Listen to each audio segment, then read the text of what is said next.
মহামন্ত্রী মারওয়ান জনাব মাইমুনাকে পাঠিয়েছি বড় ইমামকে জহর খাইয়ে এই দুনিয়া থেকে চিরবিদায় করে দেবে।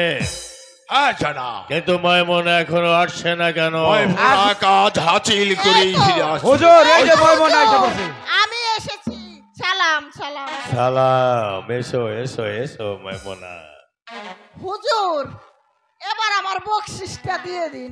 বকশিস?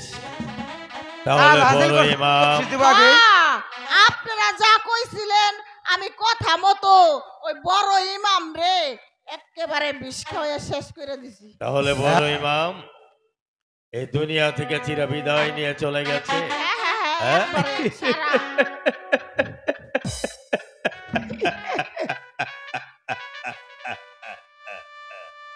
মাইমুনা, বলুন হুজুর। তুমি যে কাজ করেছো কাজের পারিশ্রমিক তো অবশ্যই দিতে হবে। হুজুর দিয়া দেন, একেবারে পরিষ্কার করে দেন। দিয়ে দেন। এখানে সোজা হয়ে দাঁড়াও। একেবারে পরিষ্কার করে দেন। দাঁড়াও দাঁড়াও। এবার আমি তোমার পুরস্কারের ব্যবস্থা করছি। একেবারে আজ আমি তোমাকে এমন পুরস্কার দেব, হ্যাঁ হুজুর, তাড়াতাড়ি দেন।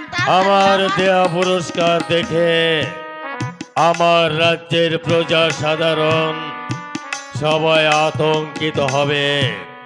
তৈরি হয়ে নাও, আমি তোমার পুরস্কার। আল্লাহর বুড়ি কত লোক।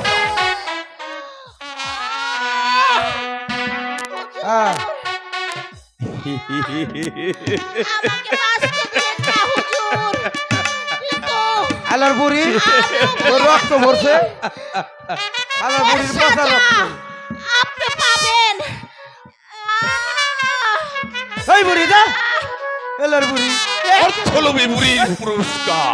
মহামন্ত্রী মারওয়ান, জনাব একটা নরসিংহ বধ হয়েছে আর একটা নরসিংহ বাকি। হ্যাঁ জনাব, হয়তোবা ভাই হত্যা প্রতিশোধ নেবার জন্যে উল্কা বেগে ছুটে আসবে দামেস্কের রাজ্যে। কে যাবে, কে পারবে হোসেনের শাহকে ধরে আনতে? হোসেনের শাহকে ধরে নে আমার শাহী মসজিদে আমার নামে আমি খোদ জনাব হোসেন শাহকে ধরে আনতে পারবে আপনার একমাত্র সীমাও ছাড়ার কে? ওই সীমা। মারওয়ান সাহেব ঠিকই কইছে। আপনার দক্ষিণ হস্তের সেই সীমারই একমাত্র পারবে ওই হোসেন শাহকে ধরে আনতে। কাবিল খান, হুজুর তাহলে আমি আর বিলম্ব করতে চাই না। এখন এই মুহূর্তে সীমারকে ডেকে আমি পাঠিয়ে দেব মদিনায়। মদিনায় হোসেনের শাহ যেখানে যে অবস্থায় থাকবে আমার আদেশ নিয়ে সীমারে ছুটে যাবে, তাকে ধরে নিয়ে আসবে। ধরে আনার পর হোসেনের শাহকে দিয়েই আমার শাহী মসজিদে আমার নামে আমি খোদ এই কে আছিস বিশ্বস্তর সীমারকে তার পাহাড়ে পাঠিয়ে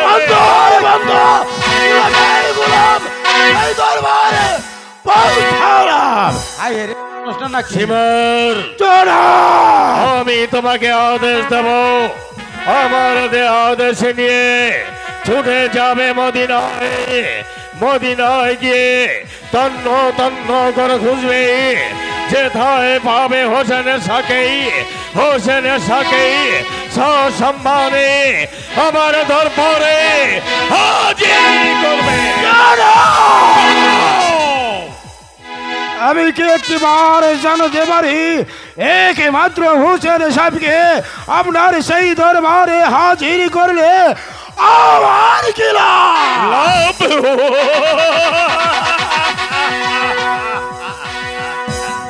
সীমার জনাব কানে খুলে শুনে নাও, যদি হোসেনের শাকে ধরে আনতে পারো তার বিনিময়ে আমি তোমাকে দেব 1,00,000 স্বর্ণ মুদ্রা।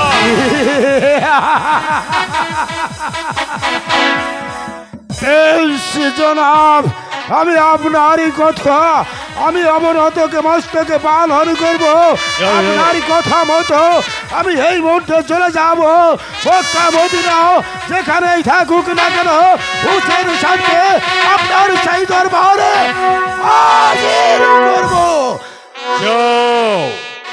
বেশ জনাব, আমি আপনারই কথা মাথায় রেখে এই মুহূর্তে সেই দরবার ত্যাগ করে চলে যাচ্ছি। শুধু হোসেনের শাকে ধরে আনলে চলবে না, চারমন আজ হতে ফুরাত এই নদীর কুল অবরোধ করবে। ফুরাত এই নদী হতে কোন মদিনাবাসী এক ফোঁটা পানি নিতে পারবে না। যে পানি নিতে আসবে তাকে তুমি জীবন্ত বেশ জনাব, এই মুহূর্তে আমি আপনারই কথা মতো চলে যাচ্ছি ওই ফুরাত নদীর কুল অবরোধ করতে। কেউ যদি এক ফোঁটা পানি নিতে আসে আপনারই কথা মতো তাকে জানতো কবর দেব। আসি জনাব। শিমার আর লোভে পাপ, আর পাপে একমাত্র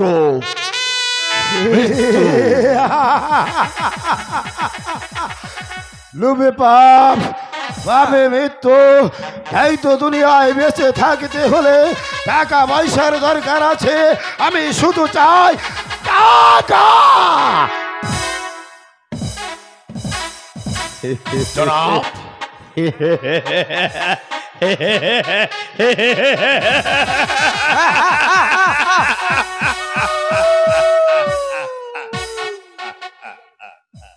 জনাব মহামন্ত্রী মারোয়া আলমপাড়া কাবের এ যে হুজুর, এবার আমার মনের আশা একেবারে পূর্ণ পূর্ণ হতে চলেছে।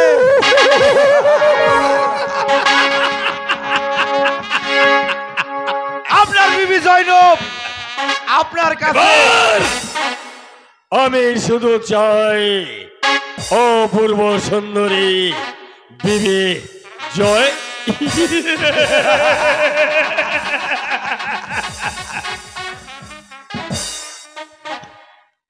হাসলি কেন?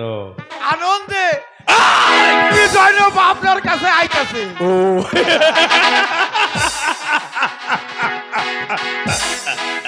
এবার আমার মহলটাকে না সাজিয়ে রাখবি। অবশ্যই অবশ্যই এমন ভাবে সাজিয়ে রাখবো আপনি বাসর করে গিয়ে তার রূপকে একটা নেড়ে চেড়ে বাহ, দেখবেন। বাহ, বাহ, বাহ।